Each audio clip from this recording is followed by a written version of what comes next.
Dicen que los imperios no caen por sus enemigos más feroces, sino por los detalles más pequeños. Un hombre, una mujer, una cabaña en las montañas, y alguien que habló cuando no debía. Eso fue todo lo que necesitaron para acabar con el capo más temido del siglo. Hoy vamos a hablar de una historia que el gobierno mexicano no ha terminado de contar. Una historia que involucra inteligencia militar, agencias norteamericanas y una red de lealtades que al final se rompió desde adentro. Pero la historia no es tan simple. Nemesio Oseguera Cervantes. Para el mundo, era conocido como El Mencho, fundador y jefe máximo del Cártel Jalisco Nueva Generación, el CJNG. Durante más de una década, construyó algo que muy pocos habían logrado en la historia del crimen organizado mexicano. Un cartel verdaderamente nacional, no regional, nacional. Con presencia en más de la mitad de los estados del país, rutas de distribución en 4 continentes y una capacidad de violencia que dejaba sin palabras incluso a los analistas de inteligencia más veteranos. El gobierno de Estados Unidos lo consideraba la amenaza número 1 para la seguridad del hemisferio occidental. La DEA tenía sobre su cabeza una recompensa de $15 millones. 15 millones. Un número que habla no solo del peligro que representaba, sino de lo difícil que era encontrarlo. Porque el Mencho era ante todo invisible. Operaba en las sombras. Cambiaba de ubicación constantemente. Limitaba al máximo el número de personas que sabían dónde estaba en cada momento. Era meticuloso, era paranoico, era, en ese sentido, brillante. Entonces, ¿cómo lo encontraron? Ahí es donde la historia se pone interesante. Ahí es donde todo cambia. El 22 de febrero de 2026, tropas de élite del ejército mexicano ejecutaron un operativo en el municipio de Tapalpa, en el estado de Jalisco. Un lugar que, sobre el papel, parece improbable para esconder a uno de los criminales más buscados del planeta. Tapalpa es conocido por sus paisajes de montaña, sus cabañas turísticas, su aire frío y tranquilo. Es el tipo de lugar al que va la clase media tapatía a descansar los fines de semana. Nadie busca a un capo ahí. Y precisamente por eso, él estaba ahí. Pero lo que el ejército encontró no fue simplemente a un fugitivo escondido. Encontraron a El Mencho en compañía de una mujer, una pareja sentimental, un momento privado, humano, que ningún protocolo de seguridad puede eliminar completamente, porque al final del día, incluso los hombres más peligrosos del mundo tienen puntos ciegos, y los puntos ciegos casi siempre tienen nombre de persona. El resultado del operativo fue devastador. El Mencho cayó herido de muerte. Más de 70 personas perdieron la vida en total, incluyendo 25 elementos de la Guardia Nacional Mexicana. El precio de esa operación fue enorme, pero lo que nadie está diciendo públicamente es cómo llegaron exactamente hasta él. La versión oficial habla de inteligencia militar. El secretario de Defensa, el general Ricardo Trevilla, mencionó que información muy importante, proporcionada por agencias de Estados Unidos, fue clave para confirmar la ubicación exacta. Eso es todo lo que se dijo, sin detalles, sin nombres, sin explicar cómo esa información llegó a manos de los militares en el momento preciso. La verdadera pregunta es, ¿quién habló? Y ahora, semanas después, tenemos una respuesta, parcial, pero una respuesta. Las autoridades mexicanas detuvieron a un hombre conocido como El Pepe, José N., según los registros oficiales. Un operador logístico del CJNG. No era un sicario. No era un jefe regional. Era algo más discreto y, al mismo tiempo, mucho más peligroso. Era el hombre que movía las piezas sin que nadie lo viera mover nada. Según la Secretaría de Defensa Nacional, El Pepe fue el responsable de transportar a la pareja sentimental de El Mencho hasta la cabaña en Tapalpa. Él organizó el traslado. Él coordinó la logística. Él, en teoría, era alguien de absoluta confianza dentro del cartel. Y sin embargo, fue precisamente ese movimiento, esa tarea aparentemente menor, lo que abrió la puerta al operativo. Esto cambia todo, porque ahora hay que preguntarse algo incómodo. El Pepe sabía que él, en teoría, era alguien de absoluta confianza dentro del cartel. Y sin embargo, fue precisamente ese movimiento, esa tarea aparentemente menor, lo que abrió la puerta al operativo. Esto cambia todo, porque ahora hay que preguntarse algo incómodo. ¿El Pepe sabía que estaba siendo vigilado? ¿Sabía que ese traslado sería el hilo que los militares jalarían para desenredar toda la madeja? ¿O simplemente cometió un error? ¿O alguien lo usó sin que él lo supiera?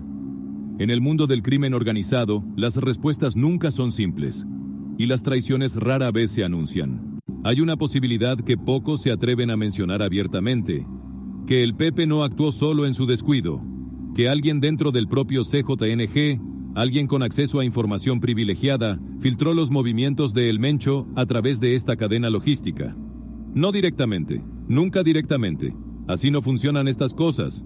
Se usa a un intermediario, se deja una huella pequeña. Se permite que la inteligencia militar siga el rastro por sí sola para que ninguna mano quede manchada de manera evidente. ¿Es eso lo que pasó?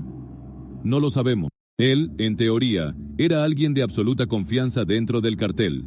Y sin embargo, fue precisamente ese movimiento, esa tarea aparentemente menor, lo que abrió la puerta al operativo.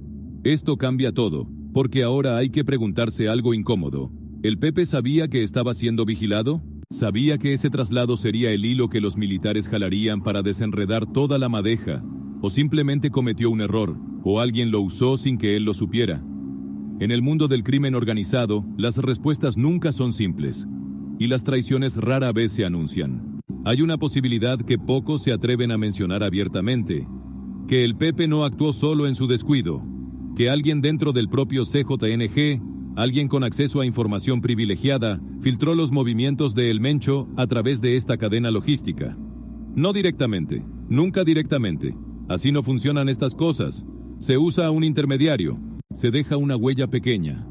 Se permite que la inteligencia militar siga el rastro por sí sola para que ninguna mano quede manchada de manera evidente. ¿Es eso lo que pasó?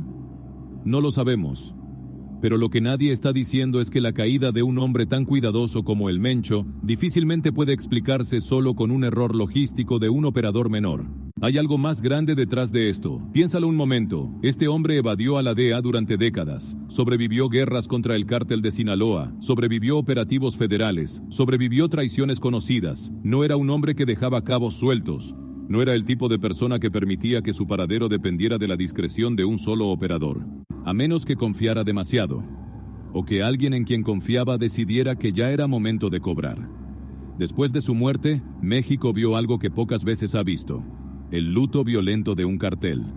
Miembros del CJNG bloquearon carreteras en 20 de los 32 estados del país, quemaron vehículos, incendiaron negocios. En Guadalajara y Puerto Vallarta, ciudades que el turismo internacional conoce bien, el caos se instaló por horas. Fue una demostración de fuerza, un mensaje, pero también, si se mira con cuidado, fue una señal de algo más profundo: el duelo desordenado de una organización que de repente se quedó sin cabeza. Semanas después, El Mencho fue enterrado en un ataúd dorado, con coronas de flores enormes, con una presencia que describir como militar sería casi irónico, dado que fue el ejército quien lo mató. Sus seguidores lo despidieron como a un rey, y mientras eso ocurría, el Pepe ya estaba detenido, capturado en Tlajomulco de Zúñiga, también en Jalisco, con drogas, armas y un vehículo, sin resistencia aparente. Como si el final de esta historia ya estuviera escrito desde mucho antes. Lo que nadie está diciendo es cuánto sabe el Pepe, porque un operador logístico de ese nivel no solo mueve personas de un punto a otro, sabe rutas, sabe nombres, sabe cómo funciona la infraestructura invisible que mantiene vivo a un cartel cuando pierde a su líder máximo. Y si el Pepe habla, las consecuencias para lo que queda del CJNG podrían ser devastadoras. Pero eso también lo saben ellos. Y aquí es donde la historia entra en su dimensión más oscura. Porque en México, los testigos importantes tienen una esperanza de vida particular cuando se trata de este tipo de casos. No siempre, no inevitablemente. Pero la historia reciente no invita al optimismo. La verdadera pregunta, la que debería hacerse todo periodista, todo analista, todo ciudadano que sigue esta historia, no es solo quién mató a El Mencho. La pregunta real es, ¿quién quería que muriera? ¿Y por qué ahora? Porque los carteles no son simplemente organizaciones criminales, son sistemas de poder. Tienen relaciones, tienen negociaciones, tienen acuerdos tácitos con actores que nunca aparecen en ningún documento oficial. Y cuando uno de esos acuerdos se rompe, cuando alguien decide que el equilibrio ya no le conviene, las consecuencias se disfrazan de operativos militares, de golpes de inteligencia, de victorias del Estado de Derecho. No estamos diciendo que eso haya pasado aquí, estamos diciendo que es una pregunta legítima, una que nadie en los canales oficiales parece querer hacerse en voz alta. El CJNG sigue existiendo. Sus estructuras regionales permanecen activas. La guerra por el liderazgo ya comenzó, aunque en silencio. Y en algún lugar, alguien que conoce toda la verdad sobre cómo murió. El Mencho está calculando muy cuidadosamente su próximo movimiento. El Pepe sabe cosas, la DEA sabe cosas, el ejército mexicano sabe cosas. Y nosotros, los que miramos desde afuera, solo tenemos fragmentos, piezas de un rompecabezas que alguien, deliberadamente, no quiere que terminemos de armar. ¿Fue esta la caída inevitable de un hombre que vivió demasiado tiempo en la cima? ¿O fue el resultado de una traición calculada por alguien que ya tenía preparado su próximo paso? No lo sabemos, y quizás esa es la respuesta más aterradora de todas, porque en México, como en todo lugar donde el poder real opera en las sombras, las verdades completas rara vez llegan. Solo llegan las versiones que alguien decidió que debías conocer, y esta historia todavía no ha terminado.